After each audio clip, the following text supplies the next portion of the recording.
Yeah, but it was, wasn't it? You kind of had fun when you were kind of that age. And I wouldn't give any of it back. But I think if I could have probably given myself an extra hour a day whilst I was still having fun of learning, enhancing my knowledge, and actually some of the stuff that I'm doing today in my 40s, if I'd done it back then, which direction would I have kind of gone in then? Hello, and welcome to Mind and Money Show, where we talk all things mindset, money management, and our entrepreneurial journey. Along the way, we're going to throw in some amazing guests for good measure. I'm Shane Hyland. I'm Gareth Shears. This show is going to change your life and teach you skills that school never taught you. Boom.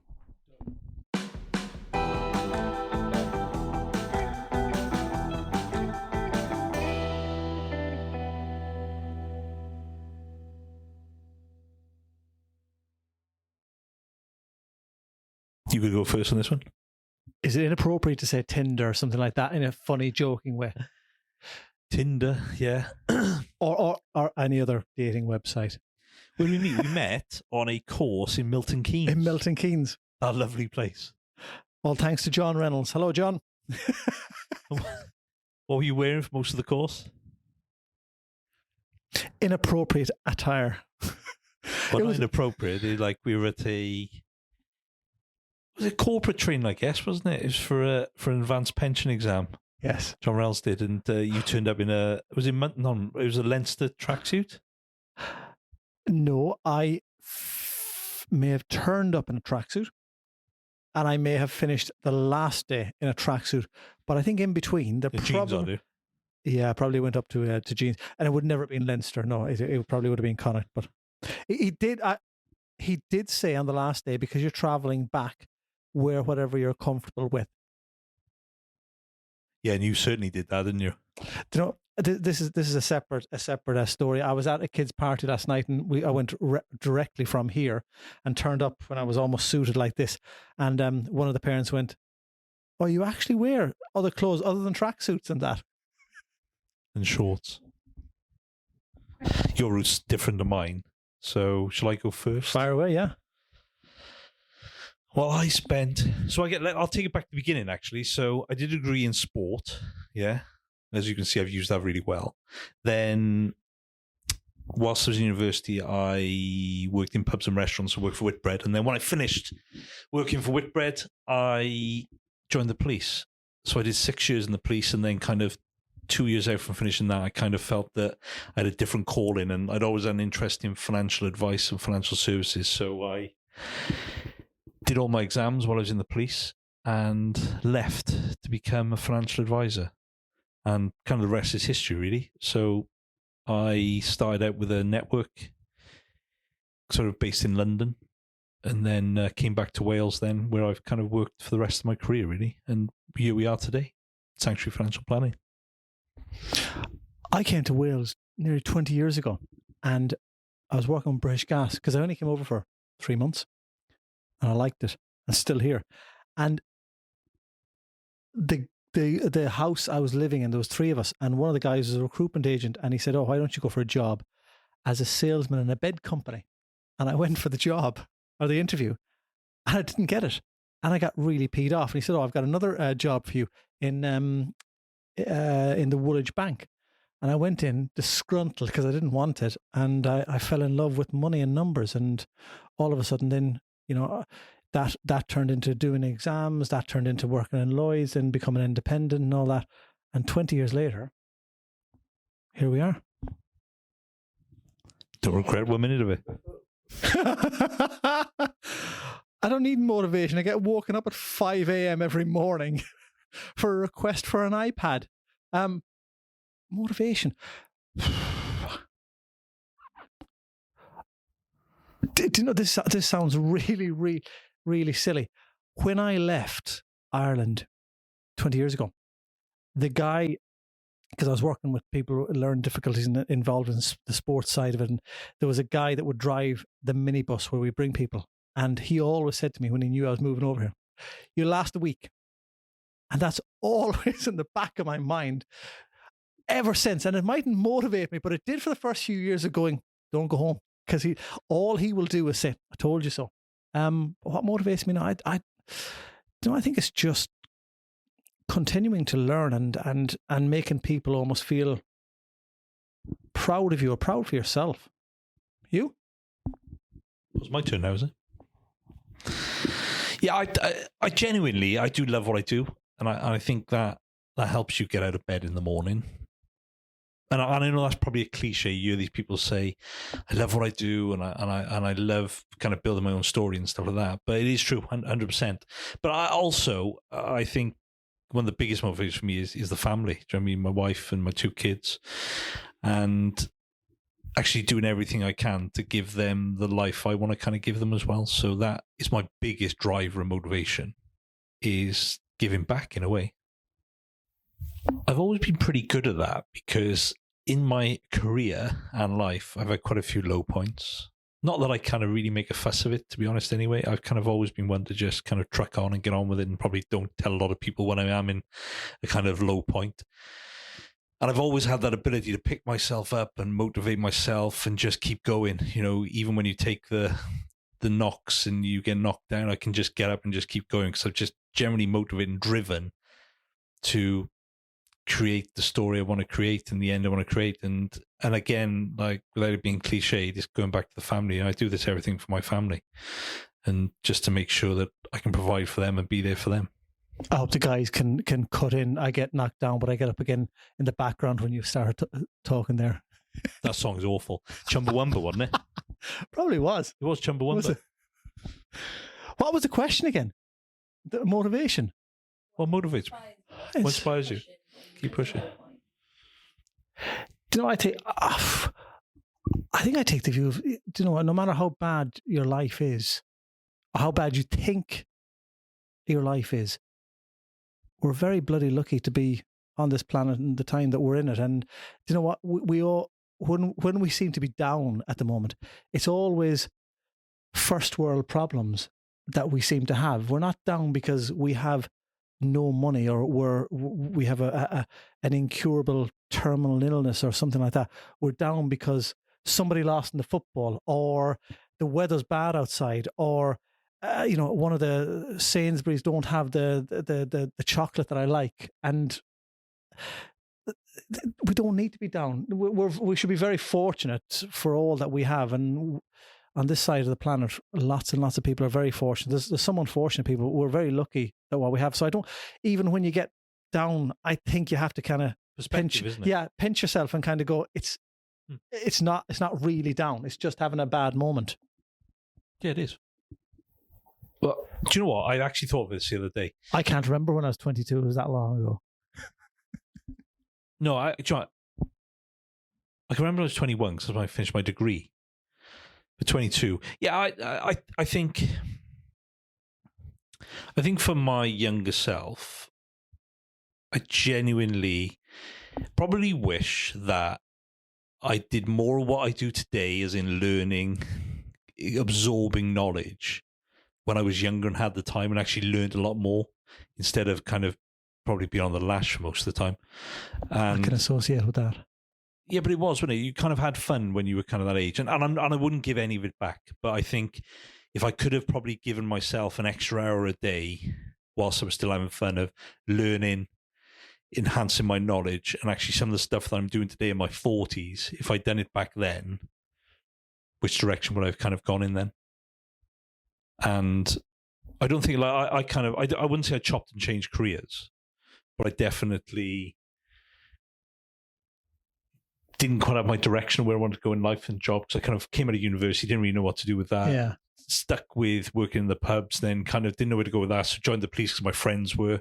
And it's only when I started doing this, I actually found where I wanted to kind of head. And it's probably only the last few years actually where I really want to take my business and life in that direction. And I just kind of wish that I'd done that a lot earlier. And I don't think it's a bad thing. Like, if you chop and change jobs these days, if you're not finding the job which actually gives you the passion, I don't think it's a bad thing to chop and change, when historically people have always told you it's really bad if you see you've got loads of different jobs on. But I think if the reason you change jobs is because it wasn't your calling or wasn't what you wanted to do, well, that's fair enough. But yeah, so I think it would be probably to learn more, probably ask even more questions when I was younger. I'll do a simple answer, nothing. I have the firm belief that don't procrastinate in anything. Procrastination is basically not doing it, so you're not doing it. But, if you come to a fork in a road at 22 and you go A or B, you just take that route. So if you go down road A, just go down there, because everything happens for a reason. And, I wouldn't be here today if I went down a different road at 22. Now, I might have been a lot happier, wealthier, wiser, or I might not. So I wouldn't look back and say I do something different, because everything I believe has been mapped out in life, and I'm just following it, and what will be will be. And would I change anything? Not a single thing, because I wouldn't be where I am today if back then I changed anything different. So there isn't one thing that I could pick out. I wouldn't change. I'm not saying I've changed that. I think I probably would have just used my time a bit more wisely to kind of learn and things like that. It's a good job. Spent a lot of time hungover when I was younger. It's a good job Netflix wasn't out back then. You just didn't have iPhones back then, did we? No. Or Facebook? No. Or Facebook? No. Or Instagram? No. Or TikTok? No. Or Twitch? No. Don't know what that is. WhatsApp? Yeah, I know what that is. YouTube was probably in its infancy, if it was then. Can I tell you, we didn't. At that stage in my life, you're talking about 22. I still hadn't tasted a curry or an Indian or a Chinese. When you living in Cardiff then? No. Oh, right. People now are trying to work out how long, as I said earlier, how many years ago I moved over here, how long ago when I was 20. It was not long after that, though. Yeah. 23. Yeah. Yeah. So I had never tasted. So, when these things never existed, in my eyes, a Chinese or an Indian didn't exist. I had not sampled them at that stage in life. So if I'm giving advice, go and have them a lot bloody earlier. There's even more choice now, though. I'm going to say Mind the Money was you. Was it? I think it was. I can't take any. I think it. What's the thing that happens when mind creates all sorts of things, as we well know. There's a WhatsApp message that long. What happens when a caterpillar turns into a butterfly? Is that metamorphosized? No, I can't think of that word. Yeah, I think it is. Is it? I don't know the actual word. Metamorphosis. Can anyone email us in the answer? We'll put the answer on the bottom of the screen. It's flashing up. I think building business resilience was done at a time when stuff was hitting the fan. Yeah. The world was pivoting and adapting, and it was kind of coming up from the ashes. And during all the troubles of last year, and then I think from the ashes. And then maybe Mind the Money was kind of the culmination of needing to change ideas, thoughts, behaviors, emotions with monies and attitudes and stuff like that, and spending. So it probably morphed from. There is a logical movement from I think you came up. You probably came up with it. Evolution, wasn't it? I think. That's the word. But I think I'll give you the credit for that. Yeah, and I guess the main focus behind it is kind of building good habits around money, managing money, mindset around money, mindset just generally in life, mindset for coaching, business owners, just kind of trying to change that whole kind of mindset in the world. The moment we've got this fast fashion, fast shopping, everything is kind of done on a whim, quickly, without a thought. And, debt is rising. And you've seen so much stuff on social media at the moment about, which I'm going to call BS on a lot of it, is these people who are kind of taking photos themselves stood next to Lamborghinis in front of these big houses and stuff like that. But half the time, it's not even their houses. I wouldn't say half. I'd probably say 99% of the time, it's not their Lamborghini. I took a video of myself next to a Lamborghini a few weeks ago, if you remember. Exactly, and that's all. And it wasn't mine. You could have created that. You could have created a social media post on that saying, you'll come to the next level with me. And actually, it's not even yours. True. You probably don't even have a car. I've seen it. I've seen these people who profess to be property developers and helping people build property portfolios. They don't even own their own house. They're still renting or they're living at home. It's like, how can you kind of teach people to do something which you've never done yourself? COVID was probably a good thing of... So that's the idea of this. A lot of this is going to be, Mind the Money is going to be kind of actually getting rid of the BS and telling people like kind of the real truths around money, mindset, and actually educating people about the stuff they never learnt in schools. We never taught about real kind of money management. We never taught about what it's going to be like when you get your first job, what it's going to be like when you start a business, what it's going to be like to buy your first house. We don't get taught any of that stuff. We get taught, like for example, English literature of mice and men.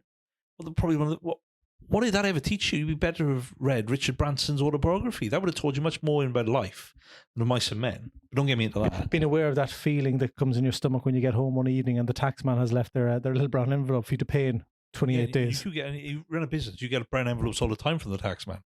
You know it's from them.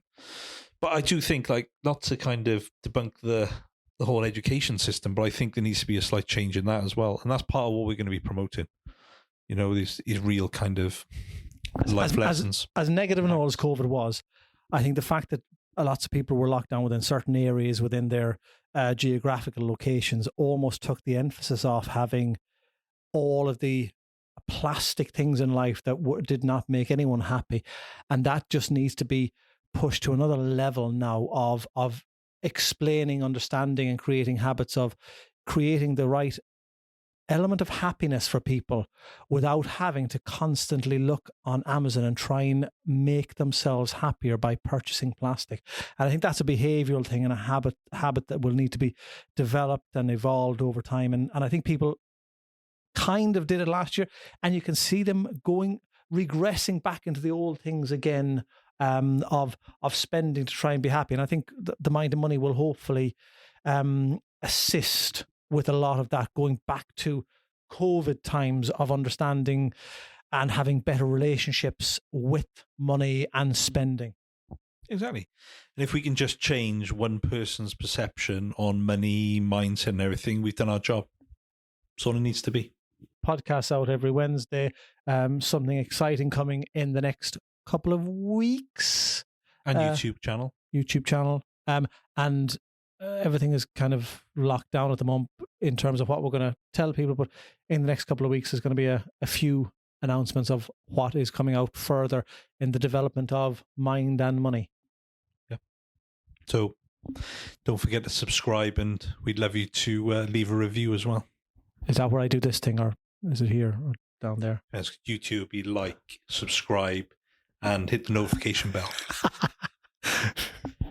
Who is more likely to be running late for the school pickup? It's both of us, isn't it? Number 2. Who is most likely to answer the phone if you call in the middle of the night? What, call each other? If you have a problem, who's most likely to pick up? Well, I wouldn't, because my phone's off at night. Yeah, I'm not going to pick up either. Nobody. Yeah, fair enough. Middle of the road like that. Neither of us. Who is more likely to resist a box of chocolates placed on their desk? Wow. Who's more likely? Me, actually, if I'm in the right mood. Yeah. I'll go with that. Which is most of the time, actually. I have no resilience at all when it comes to. Who is funnier? Oh, Shane.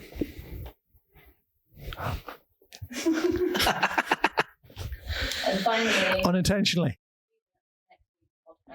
who is more patriotic towards their country? Ooh. Yeah. There we go.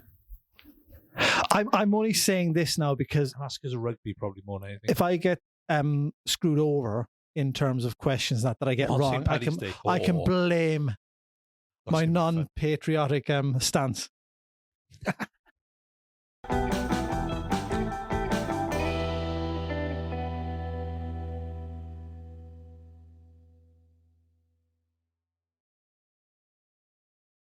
Thanks for listening, and if you enjoyed this episode, then please subscribe and remember to follow us on social media for more content like this.